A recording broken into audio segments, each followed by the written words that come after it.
Assalamualaikum warahmatullahi wabarakatuh, tuan dan puan.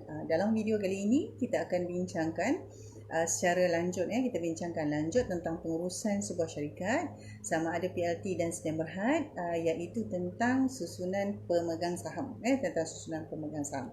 Baik, dalam PLT setiap nama yang ada dalam syarikat PLT itu kita sebut sebagai pekongsi. Dan semua nama yang ada dalam senarai dalam syarikat PLT itu sebagai pekongsi itu adalah individu-individu ataupun entiti syarikat yang bersetuju untuk menjadi berkongsi untuk menjadi partner, jadi pekongsi dalam perusahaan yang dijalankan oleh syarikat. Jadi dia ada perjanjian yang disebut sebagai perjanjian kerjasama, partnership agreement. Tetapi untuk syarikat Sedia Berhad, dalam syarikat Sedia Berhad, individu ataupun syarikat yang memegang saham dalam syarikat Sedia Berhad menandatangani satu dokumen yang berbeza, iaitu perjanjian pemegang saham ataupun kita panggil sebagai shareholders agreement. Jadi dalam keadaan ini, umumnya untuk pemegang saham, mereka membawa modal yang dibawa masuk ke dalam syarikat untuk digunakan sebagai pembangunan dalam bisnes dalam syarikat.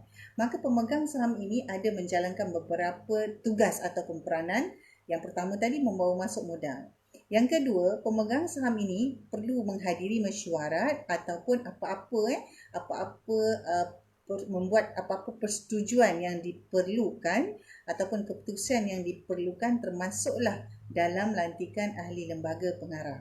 Jadi biasanya apabila kita tubuhkan syarikat, pertama sekali selepas pengesahan kesemua nama pemegang saham ataupun pekongsi untuk PLT, maka akan ada satu mesyuarat kali pertama. Mesyuarat kali pertama yang mana dalam mesyuarat itu ada beberapa perkara yang akan dibawa dalam perbincangan, termasuklah untuk melantik ahli lembaga pengarah dalam syarikat ataupun board of directors. Itu antara beberapa peranan penting sebagai pemegang saham di peringkat awal pembukaan syarikat.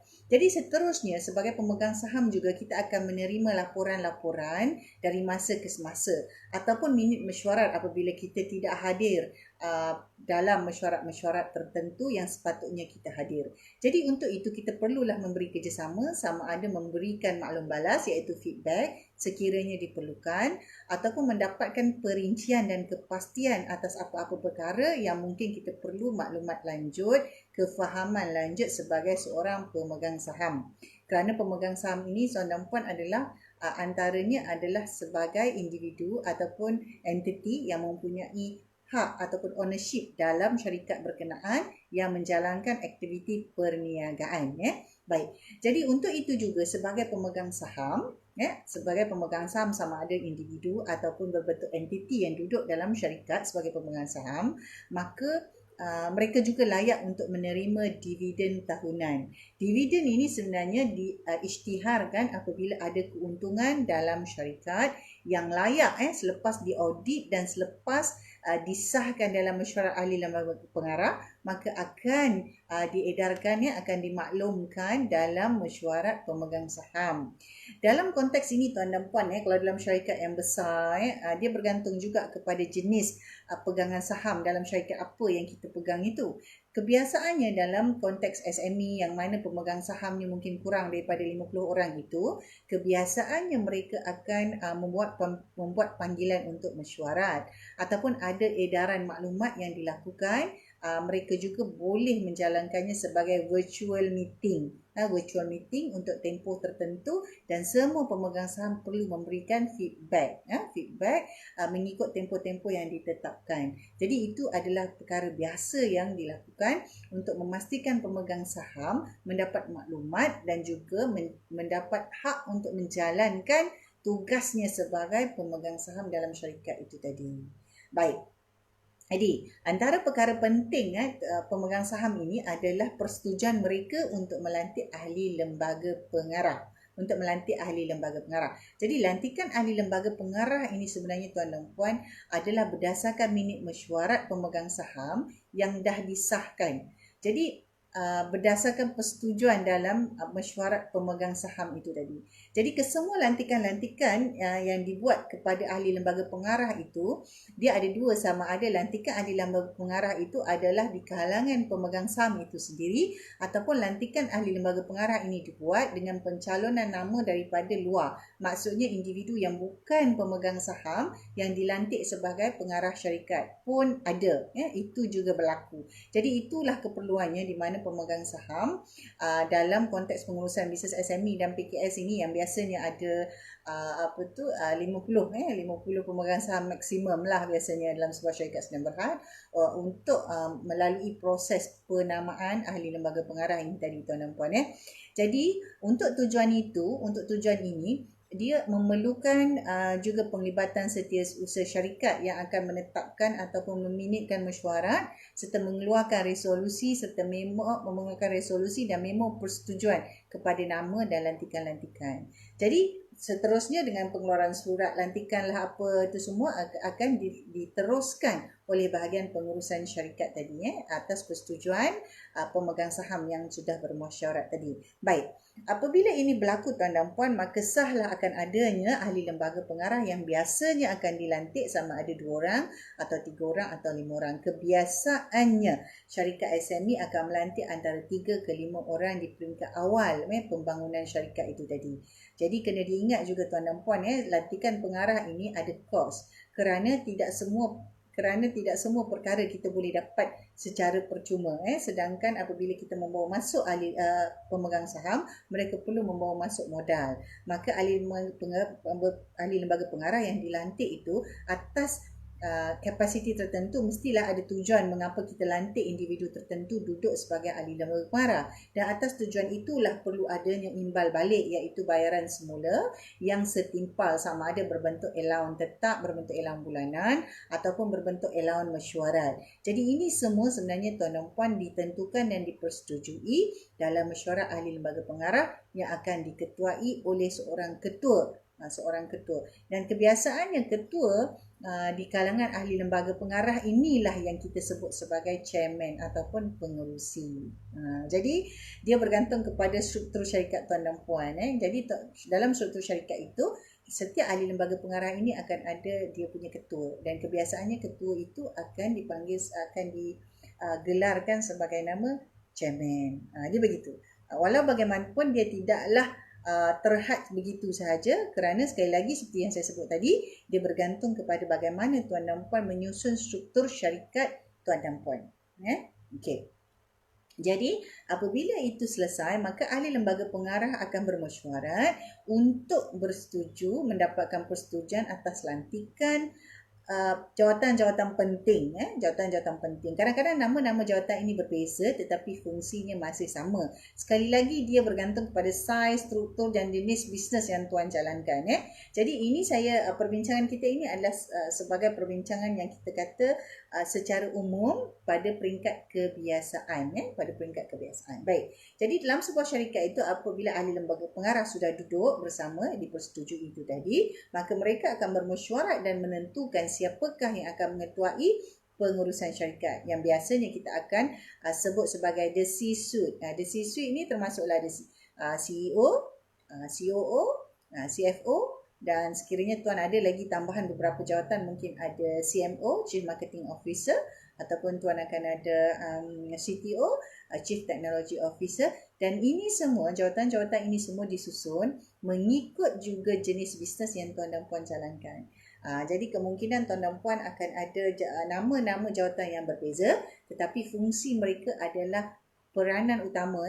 Tim pengurusan kanan maksudnya individu utama yang akan memberi input dan maklumat supaya dapat ketua syarikat iaitu CEO itu membuat keputusan dalam menjalankan perniagaan untuk syarikat. Jadi perlu dilihat juga tuan dan puan, ahli lembaga pengarah mempunyai tugas-tugas tertentu, termasuklah mempunyai risiko iaitu liability tertentu atas lantikan mereka. Katalah sebagai contoh, sekiranya syarikat gagal membuat pembayaran KWSP atau SOKSO mengikut peraturan-peraturan tertentu, maka yang akan dipanggil pertama sekali untuk datang menghadap, dipanggil turun adalah pengarahnya. Jadi apabila dia lihat, dia akan lihat nama pengarah dan mereka akan lihat pengarah mana yang bekerja. Biasanya mereka akan panggil yang itu terlebih dahulu. Walau bagaimanapun dia tidak terhad, dia tidak terhad. Kemungkinan dalam syarikat tuan dan puan yang masih berskala SME itu, tuan hanya tidaklah mempunyai CEO, CFO dan COO, tapi tuan terus mempunyai melantik diri tuan sebagai managing director. Maksudnya tuan seorang pengarah yang mempunyai kuasa penuh kepada keseluruhan operasi syarikat. Tuan tak ada lantik CEO, CFO, COO, tak ada. Tuan merupakan managing director of the company. Dan ahli lembaga pengarah juga kemungkinan tuan dan puan ada satu atau dua sahaja. Dan pada situasi struktur yang begini, di mana tuan dan puan melantik membuka syarikat bersama pasangan ataupun mungkin dengan adik-beradik, di mana pengarahnya mungkin berdua sahaja.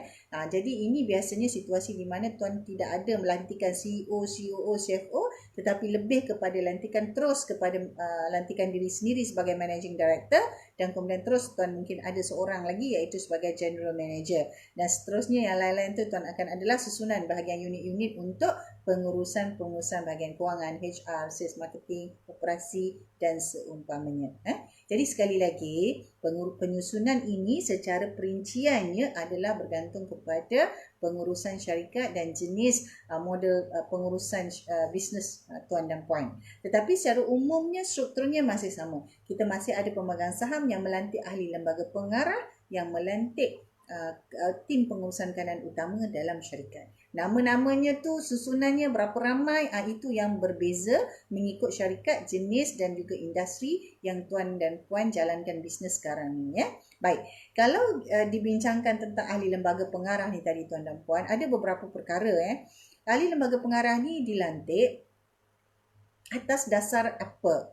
Jadi kebanyakan yang SME ataupun PKS melantik ahli lembaga pengarah ini hanya untuk memenuhi keperluan tertentu. Tetapi mesti diingat tuan dan puan, pengarah ini ada dia punya liability, tugas-tugas tertentu yang mesti dia laksanakan.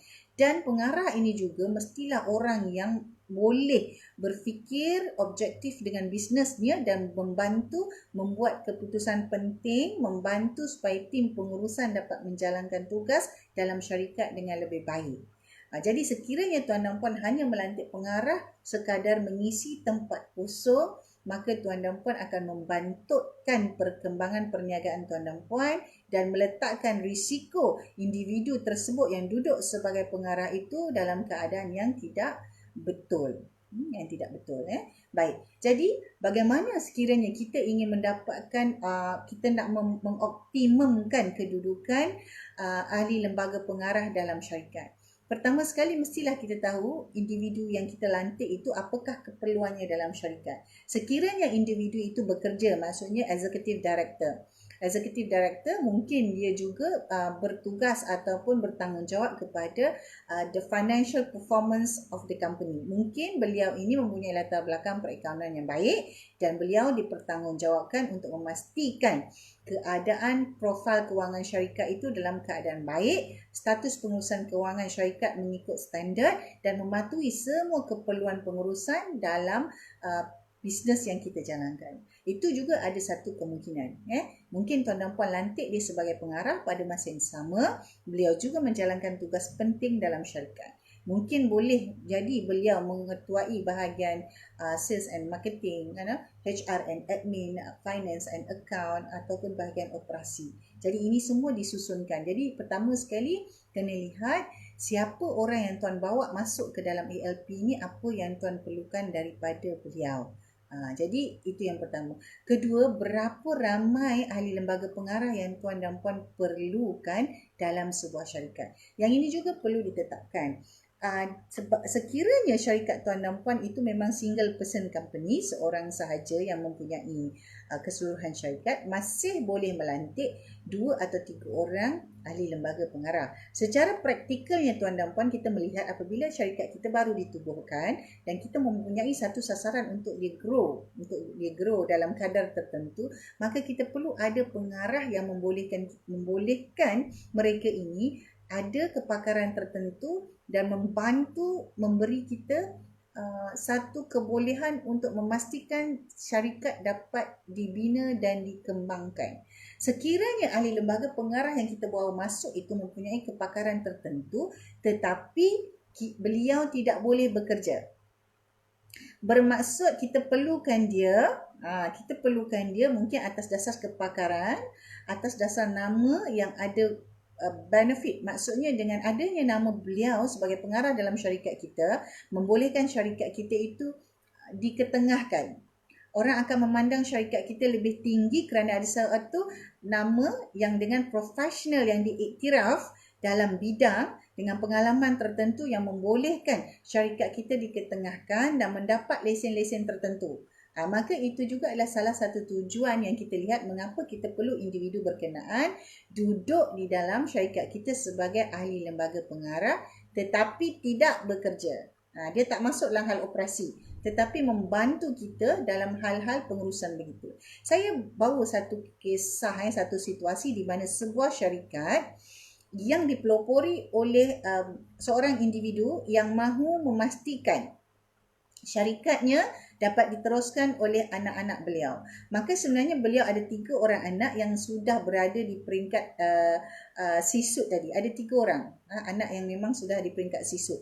Jadi adalah yang jadi CFO, CEO tu ada di situ. Dan ayahnya sekarang duduk di peringkat pengarah dan mempunyai situasi di mana apabila sebagai duduk dalam ahli lembaga pengarah, apa yang mandat yang beliau berikan tidak dilihat sebagai satu perkara yang serius oleh anak-anaknya dalam pengurusan syarikat. Maka beliau membuat satu keputusan untuk melantik seorang individu lain yang mempunyai kepakaran dalam business advisory, yang mempunyai kepakaran dalam membina khidmat, dalam memberi khidmat nasihat pengurusan perniagaan. Maka beliau membawa seorang pengarah luar, external party, individu lain yang dilantik sebagai pengarah syarikat. Jadilah 5 orang pengarah syarikat, beliau sendiri, seorang individu tadi yang dilantik atas dasar kepakaran beliau dalam hal-hal pengurusan syarikat dan untuk memastikan beliau boleh jadi moderator dalam mesyuarat dan memastikan komunikasi pengarah ini mandat daripada tim pengarah sampai ke peringkat eksekutif. Jadi termasuklah 3 orang anak tadi yang sudah menguruskan syarikat dan duduk sebagai ahli lembaga pengarah. Jadi dengan pengurusan begini tuan dan puan, ia juga memberi makna, dia juga memberi input mengapa kita perlu ada tambahan ahli lembaga pengarah.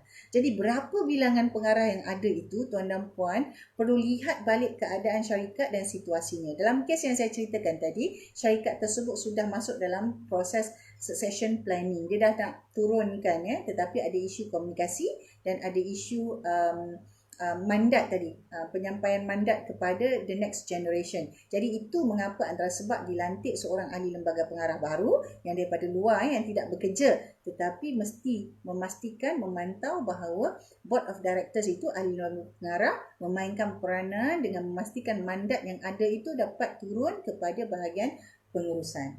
Itu juga ada situasinya tuan dan puan. Jadi berapa orang lantikan ahli lembaga pengarah ini memang betul-betul berdasarkan kepada situasi, status dan tujuan mengapa tuan dan puan perlu bawa masuk individu berkenaan dalam syarikat.